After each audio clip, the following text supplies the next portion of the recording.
Hello, and welcome to the Classics Challenge Day 6. Today we're going to talk about a philosophy that's actually quite personal to me. You see, when I was younger, I used to have this very dangerous commute to a big city every day. And it was 14 lanes of traffic on either side. Cars would be speeding constantly, and the traffic was very unpredictable. Sometimes it would just completely stop. And I started to become quite anxious and fearful that I was going to die in a car accident.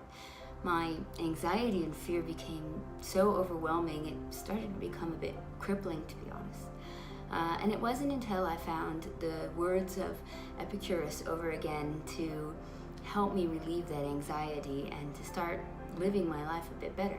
So before we get into this sort of life-changing philosophy, let's start with a little bit of history. So Epicurus was a Greek philosopher who started flexing his intellectual muscles about 2 decades after the death of Aristotle. He was born on the island of Samos, but he traveled all throughout Greece before winding up in the philosophy headquarters of Athens. Epicurus is often accused of being a hedonist because his philosophy appears to define good ethical behavior as seeking things that are pleasurable. However, this is not entirely correct. What is the goal of life? To Epicurus, the goal of life was to find happiness through good friendships, living humbly, and avoiding pain and fear. He believed very strongly that by avoiding fear and pain and living peacefully, we would be living virtuously. And in fact, he felt that living peacefully and virtuously was one and the same. And this can be seen when he states, "It is impossible to live a pleasant life without living wisely, honorably, and justly. And it is impossible to live wisely, honorably, and justly without living pleasantly." A common but incorrect assumption of Epicurus is that he promoted finding happiness through material wealth and superficial excess, when in fact he preached the exact opposite. He said a rich man is the man who doesn't have the most, but who needs the least. According to Epicurus, we should seek a life of knowledge and temperance, surrounded by friends and family, and avoiding fear and pain. However, there was one obstacle that plagued the hearts of men that would stop them from fulfilling this meaningful life, and that was the fear of death. We become so preoccupied with death that we fail to acknowledge life. Epicurus sought to remedy this by trying to describe the nature of death.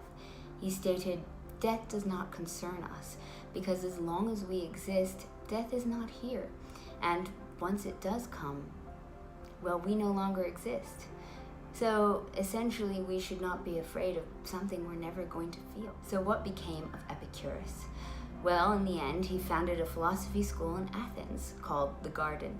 A stone's throw from the Plato's Academy, the Garden was actually the first philosophical establishment to accept women and slaves.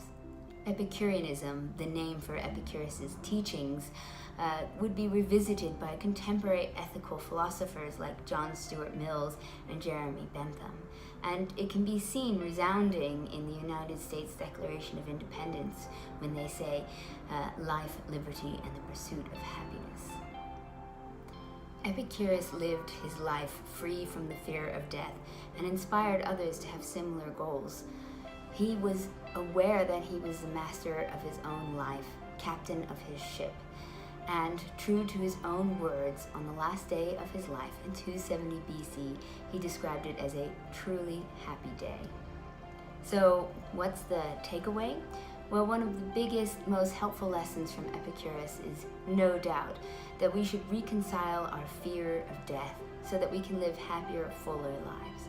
It's also worth noting that we should take pleasure in the small things, and that it's always better to want less than have more. Thanks for watching.